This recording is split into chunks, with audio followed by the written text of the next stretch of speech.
Hey everyone, this is a good captain, and I wanted to make a post-turn Germany turn 1 video to discuss what I did and why I did it. And this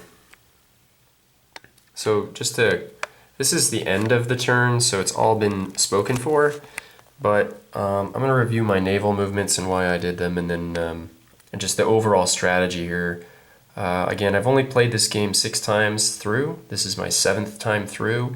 And there's so many variants when you play this game that you're never really playing. It's hard to play the same one completely twice with all the optional rules and especially the variable setups. So I'll just start with the excursion out of C-Zone 5 into C-Zone 6. Submarines are attack units, especially in this version of the game. You need to be attacking with submarines. They're not soak units. They're not defensive units. And they're very hard to kill unless you have unless your side has a destroyer to go kill them with. They're sneaky little buggers. So they're attack units, and so you should attack with them.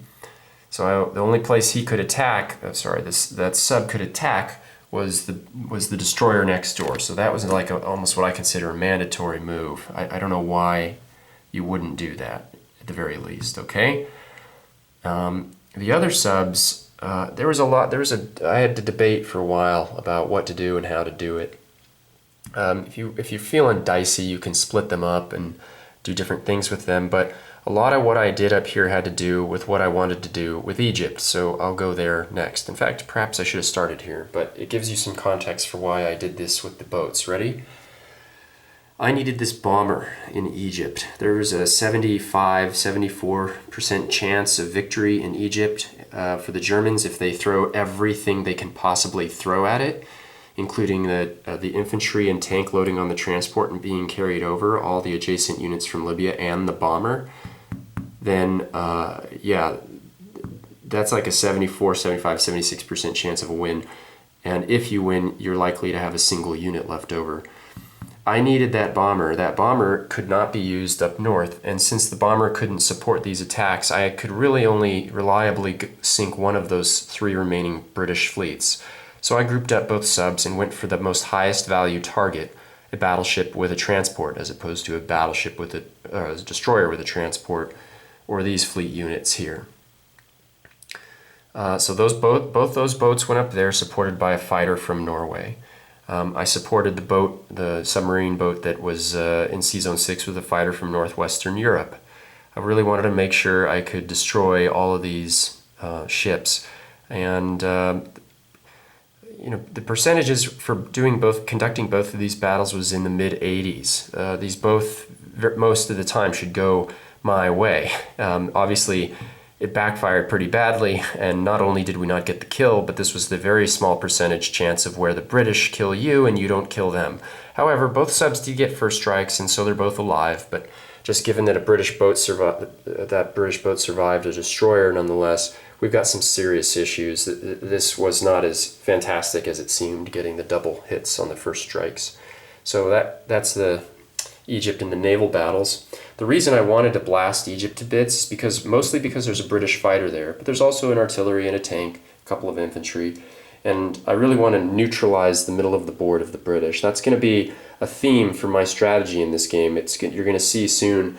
It's going to dictate a lot of what Japan does on J1, neutralizing the British out of the middle of the board. Remember, the British in 41 are a Goliath. They start out with 43 industrial production certificates. That is the strongest economy in this game. So we need to prioritize Britain because its economy is huge, and a lot of it that can be affected is in the middle of the board. So control over the middle of the board early and often, and regardless of cost. That was a battle I don't like to fight. I felt I had to fight to try to start whittling Britain down. I consider them the most threatening power on the board at the moment. Okay, this was to me worth it. I am so happy that we destroyed all these units in exchange for all of ours except our bomber. I am completely fine with this result, and I was completely fine with that before going in. I just didn't want to lose that bomber, and I really wanted to blast all the units. And so I met the minimum mission, my own personal minimum mission requirements. The Italians now will take over. The intent is to abandon this cheap, crappy part of Africa and try to control this, have an influence here for as long as we can. And try to link up with the Japanese would be ideal. On the Russian front, this is pretty standard attack into Ukraine. Really nothing special there. I think it seems fairly like a blockhead move. Anybody can do it.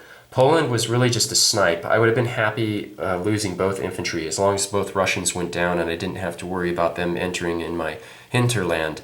I'm worried that there's no reinforcements to help Army Group South down here, and so that was really important, and I'm really glad I ended up with an infantry there.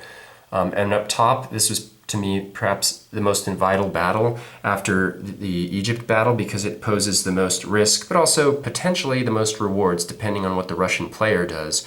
I needed to have at least 7 pieces left here, and that's what I got. The 3 Russian infantries did get 1 hit, and that was what I could afford. The idea here with the carrier build kind of ties in nicely with this whole strategy up north. My carrier build was to protect my at-start forces and territories. Norway and Finland are both very valuable at 5 IPCs. They're also very isolated, and so is this cruiser and transport. To me, I'm not an expert with anniversary, but this to me was so crucial. Why an investment in a carrier allowing these fighters to land? The fighters would be basically not necessary elsewhere on the continent, and they could do so much more by solidifying our hold in Sea Zone 5 and thereby projecting their influence not only into Norway and Finland, but also out to the west where the British might be a little wary about, they have to consider this force in their fleet buildup when trying to perform D-Day.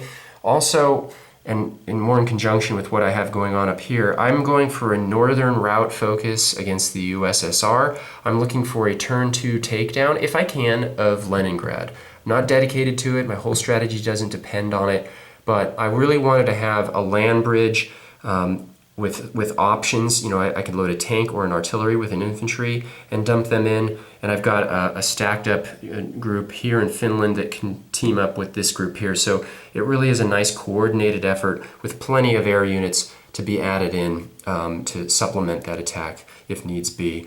And I needed to lose no more than 1 infantry because with 7 pieces left, it's kind of a 50-50 battle if the Russians attack with every single piece they have. And if they do, they should be mauled by the dice down to 1 or 2 pieces remaining at this point, which is fine with me. At that point, I would be confident that I could destroy whatever Russian offensive pieces were there, perhaps might even be able to take Leningrad because they'd be so exhausted after losing their one good counterattack up here and it being so far away from other production centers. So so far so good, and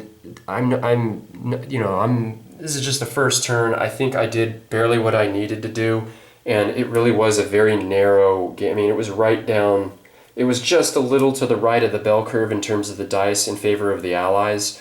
I should have had, technically on a win, which I guess this technically wasn't, but this is more or less a draw. I should have, most of the time I would have won this battle, and most of the time there would have been a tank left, but that you can toss a coin over that. What's more interesting to me is that out of the 7 Russian pieces that I attacked, the 7 pieces got 3 kills collectively. That's shooting up. Not by much, but it is shooting up a little bit. And then also this miss over here is pretty crucial and totally negates the fact that my subs got double strikes against that British battleship. So I'd say the Allies are just a hair ahead, but I'm super happy with this turn, the way it went, with my strategy so far. I'm a little leery about, there's some opportunity. If they go balls out in France, they could destroy this, but I've already calculated it out. They're likely to exchange their ground forces in addition to an air unit if the British decide to go for it. And then they leave all sorts of other options open if they committed to it, or could potentially. So yeah, the Russians could do that counterattack. There's really nothing. The British are going to be immobilized in the center of the board. Just as long as they don't get whiff diced, this fleet should be gone. and that'll really mess with their mobility. And with Burma taken down on J1, as I like to do or will intend to do here, India will feel the pressure. And with no troops in Egypt, this whole area of the board is going to be very weak. And as long as we can double and triple down as the Axis, all three power, well, not the Germans anymore, but the Italians and the Japanese working together, should be able to control the board, and we should be able to rebalance the economy, which is always a very large concern of mine. I try to play the economic game more than anything else. I mean, I get strategy and tactics, but the economic war, to me, is first and foremost in my mind. IPCs, IPCs, IPCs, all the way. Okay, thanks for watching this. All the best from the good captain, and bye-bye.